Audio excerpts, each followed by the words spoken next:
Hello mga best! Welcome back to my channel, March Kwentuhan, and for today's video, ituturo ko sa inyo kung paano nga ba tayo mag-update ng ating business information sa ating Shopee shop para makapag-register tayo sa BIR. Pero syempre, ito mga best, gamit lang ang Android phone or yung cellphone nyo lang. Hindi mo na kailangan ng laptop. Ayan. Pero syempre, bago yan mga best, huwag mong kalimutang mag-subscribe sa ating YouTube channel at i-click mo na rin ang bell button below para updated ka sa next video na gagawin ko.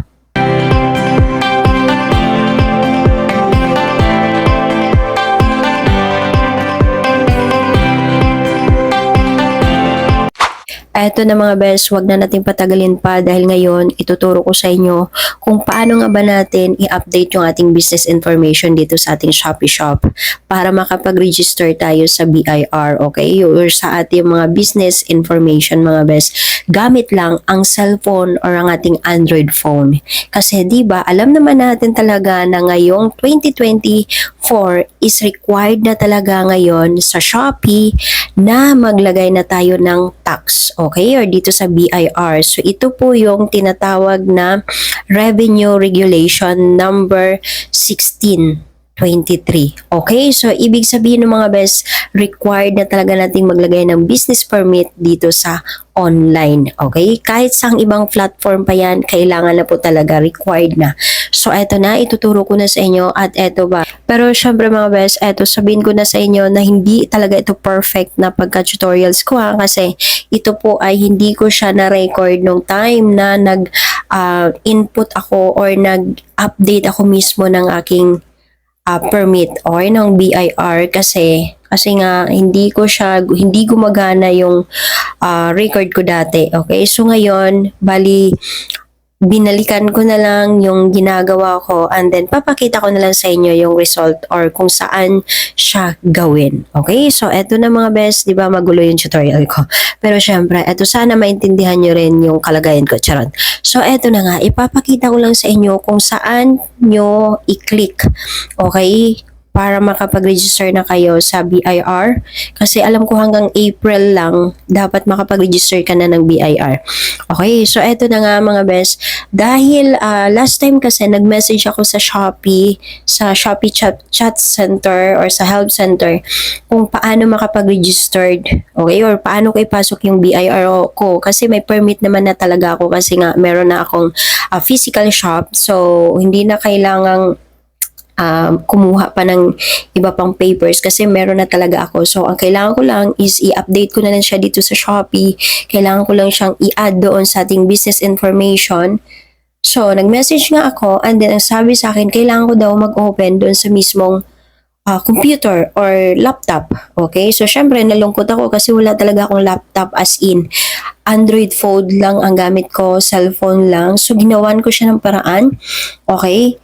Dahil sabi ko, pag hindi talaga mag-workout tong gagawin ko, syempre, no choice ako. Punta ako sa computer shop or sa friend ko na may laptop, manghiram ako. Pero itong mga best, gumana siya. So, ang ginawa ko, pumunta ako mismo sa Google, okay? And then, dun ka pumasok. Hindi ka sa mismong application ng Shopee. Okay? So, pumasok ka doon sa Shopee shop gamit ang Google. Okay? Make sure mga best na yung Google is nakaset up ng desktop site. Okay? So, katulad nito. May kita nyo naka-desktop site po siya. Kung na-save nyo na yung shortcut ng Shopee Seller Center nyo, mas okay kasi i-click mo lang siya diretso. So, ganito na ang itsura niya. Okay? So, pagpasok mo niyan, syempre, may kita mo na dyan yung shop mo mismo. Okay? Pasensya na masyadong maliit tong record ko. So, eto na mga best.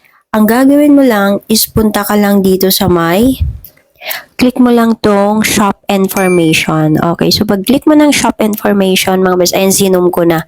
May kita mo dito, meron ditong verify. Okay, syempre hingi na ng password mo kasi talagang ng security ngayon sa Shopee. Okay, so after nyan, eto na po yan. May kita nyo na po sa itaas, meron dyang, ayan, basic information, business information. I-click mo yan. So eto mga best, itong itsura na to, nakapag-register na ako dyan or napasok ko na dyan yung BIR ko, okay, or yung business information ko. Okay, so yan lang makikita mo dyan. Merong seller type business, tapos merong shop name, yung kung saan yung address ng shop mo, di ba? Tapos yung dito namang sa certificate of registration, ibig sabihin yun po yung business number mo, okay?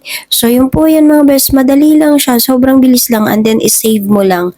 So after nyan, picturean mo lang yung, ito kasing certificate of registration mga best, ito yung business permit. Okay, so picturean mo lang yon, okay na ang lahat. Talagang ma-accept na siya ni Shopee. Okay, paano nga ba natin malaman kung nagwo-work na yung business natin or yung BIR natin na pinasok natin sa Shopee?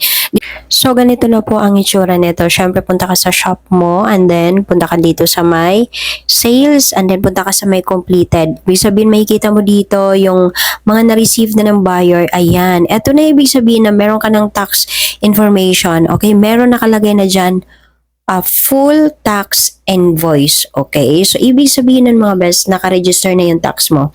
So, meron ng karapatan yung buyer na hihingi sa'yo ng invoice. Okay? So, anytime mga best, yun na po, bibigyan nyo na po ng invoice yung buyer nyo. So, yun lang po. Kaya maraming salamat sa nanonood sa ating tutorials.